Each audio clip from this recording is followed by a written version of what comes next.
One thing that's true for all moms, we have a lot of stories to tell. Some are silly, some are gross, some bring us to tears. With each story that's shared, another mom feels a little less alone. So join us as we laugh, learn, and grow together.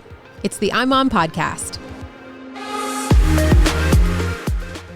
Welcome to this week's episode of the I'm Mom podcast. Megan and Susan and Chloe and Abby, we are here with you once again to ask the question, are you losing yourself in motherhood or finding yourself? And the conversation that inspired today's episode started off mic after Susan and Megan were both talking about this Airbnb ad that they were served. And then like a day later, Chloe got the ad and I'm the only one. I don't know what's going on with my phone, but I'm the only one who has not been served this Airbnb ad. So Megan, can you explain the ad again and like what happened? Yeah. So my mom was staying with us a couple weeks ago, helping out while my husband was out of town. And we were sitting there watching, I don't know, but it came up as an ad, I think on Netflix, and it was animated characters, but they showed these like 3 or 4 women and they were going to lay out by the pool and they get situated in their chairs, lay out. And then all of a sudden these kids come splashing in the pool and, you know, get them wet or whatever.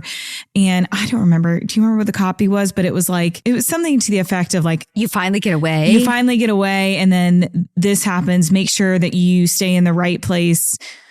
So you don't have to be around kids. You don't have to be around kids or and something to that effect. And the kids disappear and they like kind of animated like move locations. And it's this like Shangri-La of like no kids zone vacation. And we didn't talk about it at all. We did not speak a word about it to each other.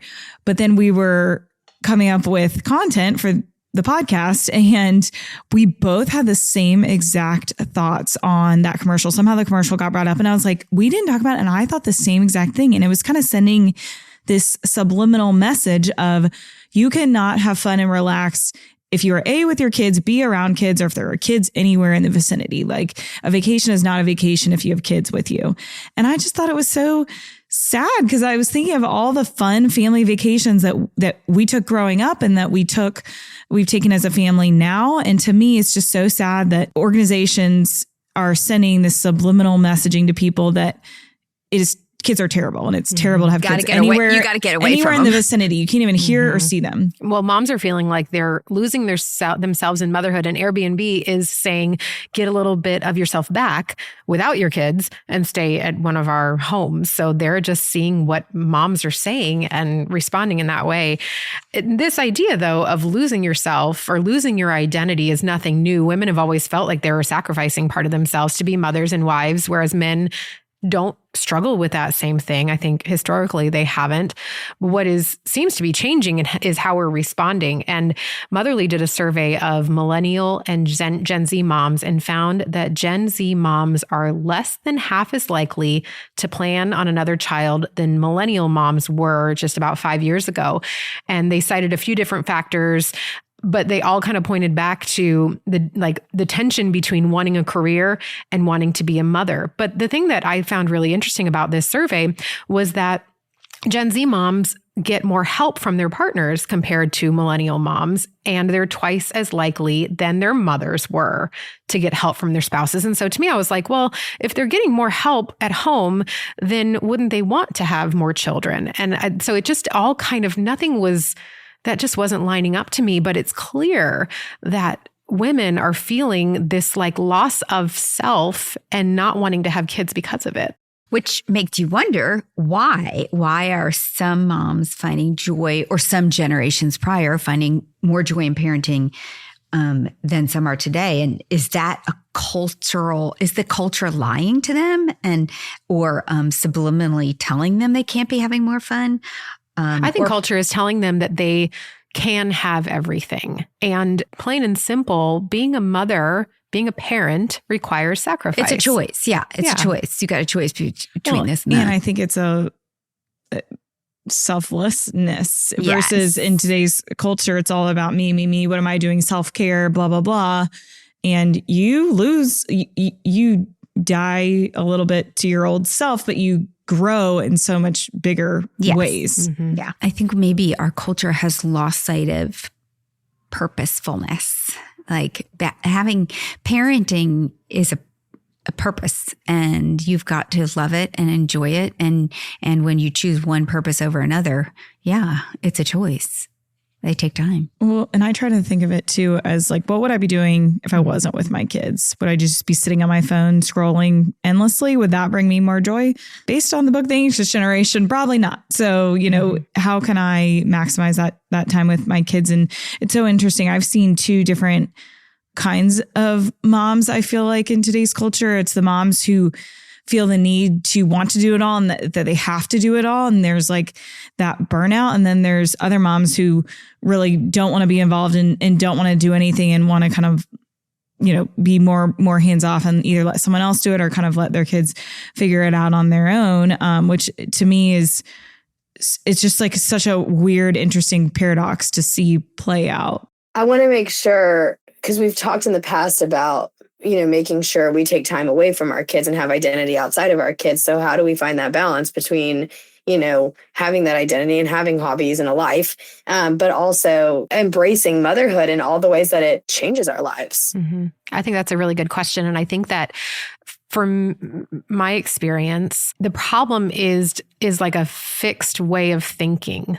Like we say, okay, well, I am not going to enjoy my life or find that fulfillment or find myself or be myself. We get in this way of thinking of, I'm not going to be able to be myself unless I can go down this path that I have always envisioned myself having. We think we miss out on finding a better version of ourselves in motherhood because we focus on what we wanted versus how God might be reshaping our dreams and our lives into what he wants them to be. Have y'all ever heard that story about Holland and Italy? The countries? No. Yeah. So there's this story. I don't even know the woman's name. My friend shares the story because she ended up having a handicapped child. But there's a mother that tells the story about her experience. And she said, my husband and I planned to have a child. And it was like planning a trip. And our trip was to Holland. And she said, and we had Holland in our mind and we knew how Holland would be and Holland was going to be lovely and we couldn't wait to get to Holland. And she said, and we went into the labor and delivery room and we did not give birth to Holland. And she said, we ended up having a handicapped child. Oh. And she said, it wasn't Holland. We never have been to Holland. She said, we landed in Italy. And she said, it was different, but it was still beautiful. It wasn't where we thought we'd be, but we were so happy we were there. And she said, we love Italy. Occasionally we miss Holland, but she said, we love wherever we landed. And I think that's the thing about parenting is, you have to let go a lot of what you thought life would be like sometimes and accept the reality of what life is with the child or children that God gave you. And you can't, like Chloe, you say, you can't run the way you used to run. Doesn't mean you're not going to run like that in the future.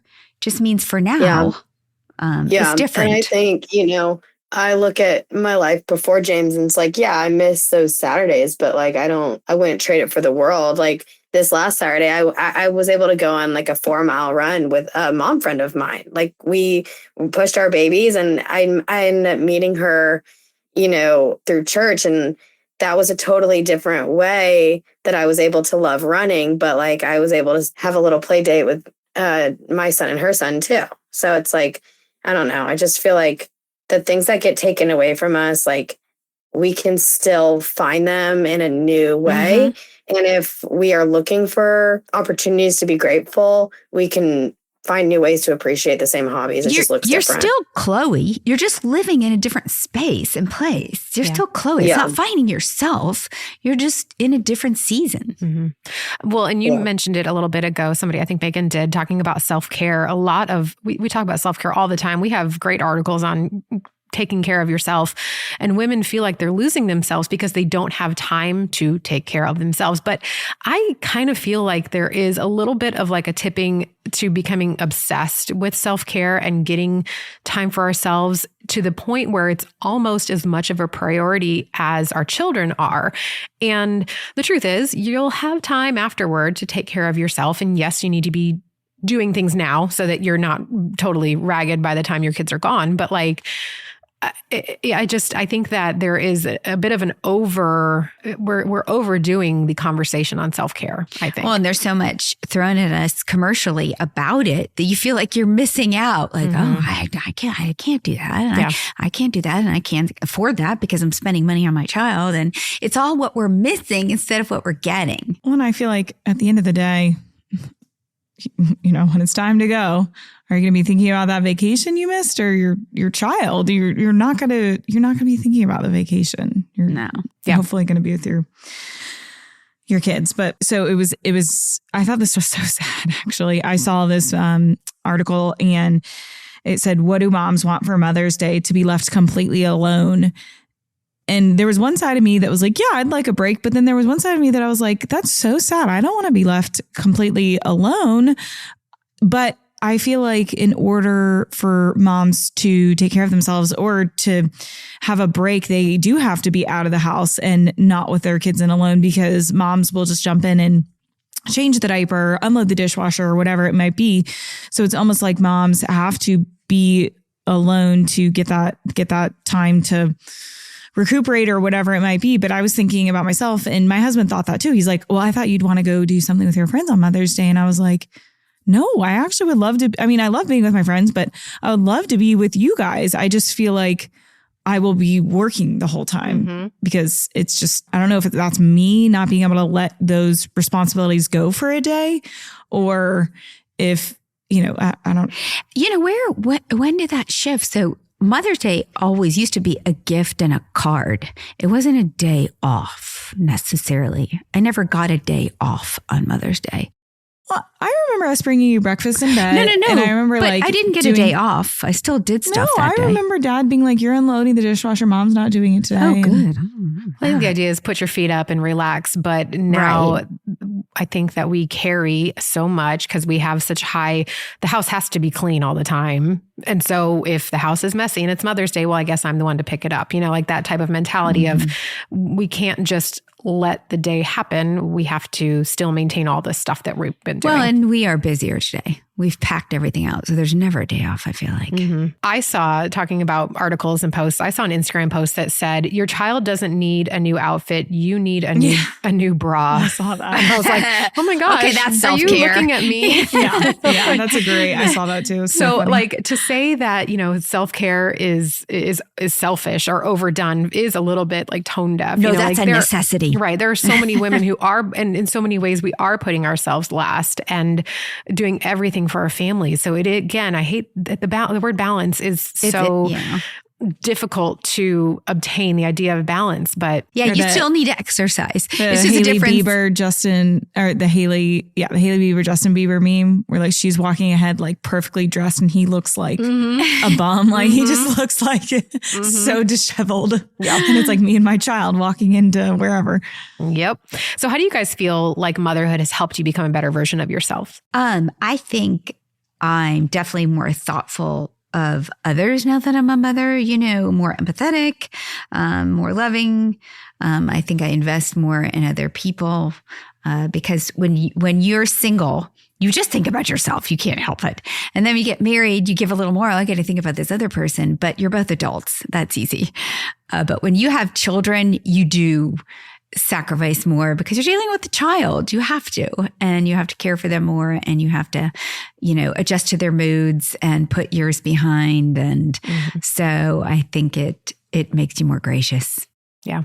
I think that the monotony of motherhood. Oh gosh. Because especially for like Chloe at your stage right now, it is literally you're on a schedule every day, and every day kind of looks like the day before. And you're more patient. After, you have to be so patient. But like the monotony of the day, you're going to change another diaper. You're going to wash another bottle. You're going to clean another this. You're going to do another that. It can really be, it can lead you to holiness. I think that you are grateful. You say, Lord, thank you for this dirty diaper. That means my child is fed and healthy. And thank you for these dishes that I have to wash and these clothes that I get to wash, because it means that life is good. And that is really how motherhood changes us. We get to do the same thing over and over again, love those same kids throughout whatever they're going through, and we become, better versions of us. Chloe's crying. Oh, Chloe. I think I'm like extra emotional because I'm like leaving him for the first time When? on Thursday. And like, I think I just, like you talked about the monotony, like I don't even feel like that right now. I don't. Like, I love it. I love changing his diaper. I love when he wakes up in the morning. I love our routine. I think I've just been so surprised at how much I'm okay with slowing down because it's the best thing in the world. It's a And I season, feel so Chloe. lucky. Oh, it's a You good what? season. Sorry. I said it's a season. It's a sweet No, I love season. it. I mean, yeah. I really, I think I was in seasons of my life, so scared to be a mom because I felt like I was such a selfish person.